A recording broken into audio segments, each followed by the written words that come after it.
Council of Governors now has come to the defense of Meru Governor Kawira Mwangaza ahead of the Senate special sitting expected to determine her fate. So the governors is asking the Senate to ensure justice is served, even as they criticize what they termed as peculiar facts and circumstances of the case. The Senate was recalled from its recess to discuss the impeachment motion, where MCAs accused the governor of alleged gross misconduct, abuse of office and gross violation of the Constitution and county laws, as Chemutai Goin reports. Ahead of her date with fate, as the Senate considers the impeachment motion against her, which came 112 days since she took her oath of office, Meru Governor Kawira Mwangaza received the much-needed support from her peers in the Council of Governors, who implored the Senate to objectively hear the matter and consider the provisions of the law which outline the threshold for the removal of a governor. The Senate also needs to take into account the peculiar facts and the circumstances of the case.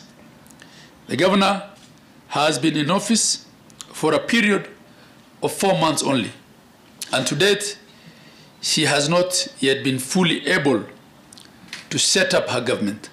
And with claims that governors are sometimes twisted by the Assembly to give in to their demands, and which on failure often mutates into impeachment motions, the Council of Governors called for development of laws guiding the terms of engagement to minimize disruption of service delivery. We urge the Senate to consider enacting a legislation that will regulate the relationship between the county assemblies and the executive. The law should also provide for timelines within which an impeachment motion can be introduced in the assemblies that mirrors the procedure for recall under the Elections Act. I vote yes. Kawira Mwangaza was impeached by 67 out of 69 members of the County Assembly on grounds of nepotism and illegal appointments, gross violation of the Constitution and county laws, abuse of office, where they questioned the procedure of employing her spouse as youth service patron and hustlers ambassador, gross misconduct among others. The Senate plenary will have two options, either to form an 11-member select committee to peruse the impeachment documents to determine if it meets the constitutional threshold, hear and determine the matter within 10 days and submit a report to the plenary. If the committee finds the grounds insufficient, Kawira will be acquitted and can resume her duties.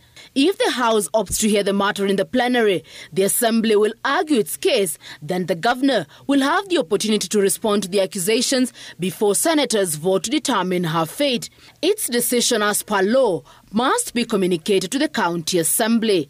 Chemutai Goin, Citizen TV, Nairobi.